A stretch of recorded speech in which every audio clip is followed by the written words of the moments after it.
Good day, everyone. I welcome you to today's episode of CLEFT Care with Nifemi Ayelomi.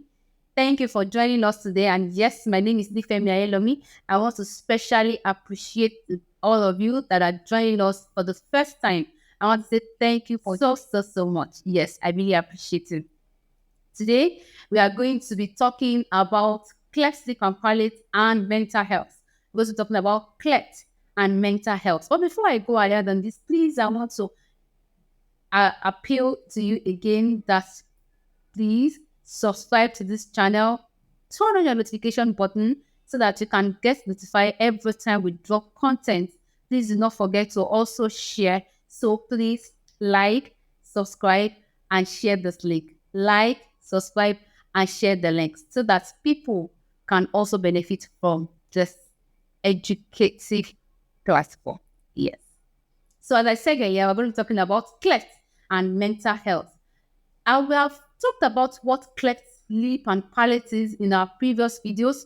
We have discussed cleft lip and palate in Yoruba language, in English language, of course, and we have talked about it in Hausa language. We have also discussed it in Igbo language. These languages are the major languages that are spoken in Nigeria. We have talked about how you can feed children that are cleft lip and palate. We have talked about the myths and belief of people about cleft lip and palate.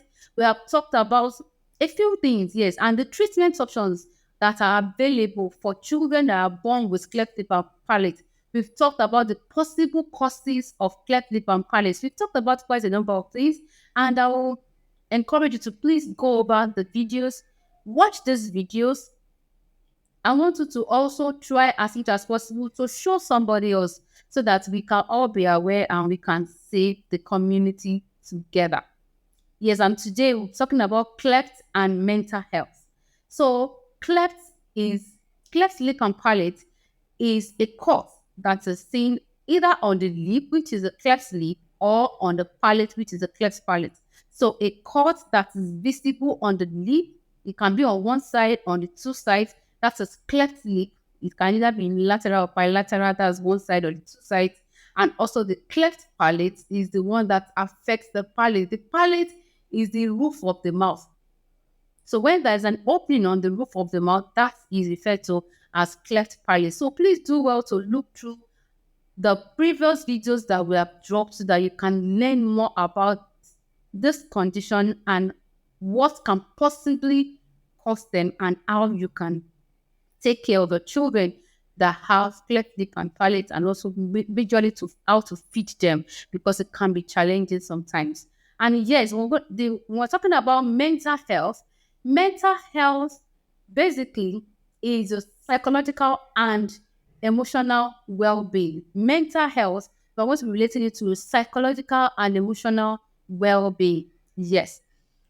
For a mother that has carried the child in the womb for 9 months and you've waited to birth this child and you're already expectant on what you are or what you wish for your child to look like your husband, like your uncle, like your father, and all of those. So you're already expectant.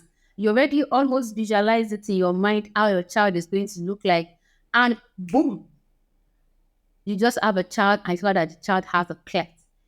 Now, most of the major challenges that many people are not even aware of this condition. So they don't even know that there's something that is called cleft lip and palate, and that alone comes to them as a shock when they give birth to this kind of a child. So in relation to mental health, the first thing that they're going to feel when they have a child that has cleft is to be in denial. Some mothers can even say, no, we must have swapped my child. That's not possible. That cannot be my child.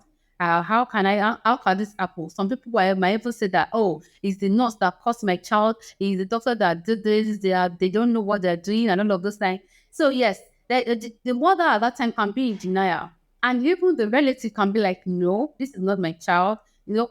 All of those things just be going on. Yes, this is one of the things that can happen when someone gives birth to a child that has cleft lip and or palate, because yes, it can affect both lip and palate, and it can either be on the lip alone or on the palate alone. You know that On the lip, it is very easy to see. It's just obvious. It's just there staring at you. So yes, you can see it easily that there is a cleft lip. So one of those things that is going to happen to that woman at that time, the mother at that time, is a sense of denial. You just want to deny that this is not my child.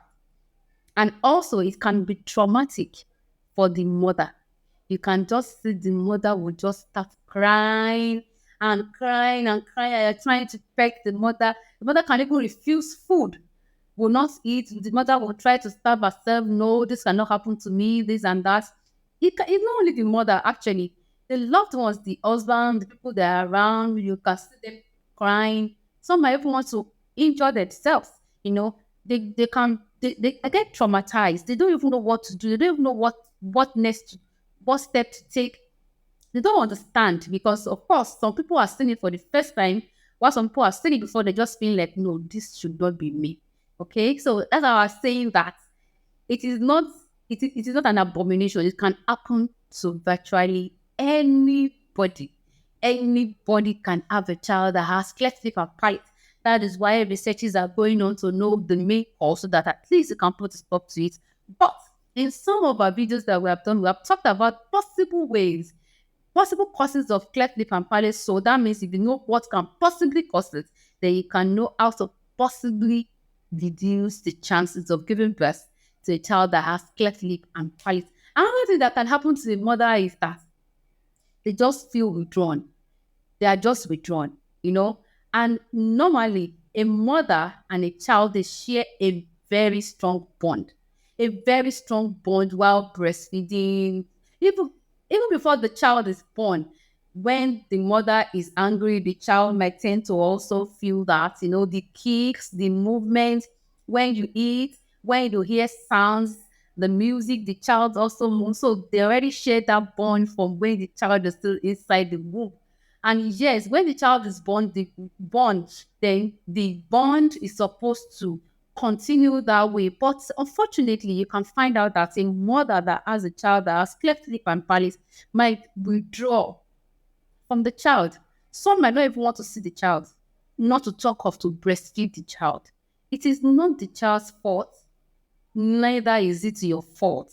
It is no one's fault. But good news is that it is repairable. Even if you have a child that has cleft lip and palate, it is repairable. That is what we need to know. It is not a taboo. It is not an abomination. It is not a bad omen. The child is not an evil spirit. A lot of myths and beliefs about this, but no, all of those things are not true. It's not because you ate this or you walk in the night or you walked in the rain or this. No. So it is a condition that happens in the womb while you're pregnant, but it can be repaired. It's a cause and it can be surgically repaired. And after the surgical repair, there are some other treatments that can also follow, and then the child will just be okay. Yes. And that is why we are saying that, okay, fortunately, right now at the moment, there's an organization that is even supporting this. Right now, at the moment, an organization is supporting this, and it can be done for free.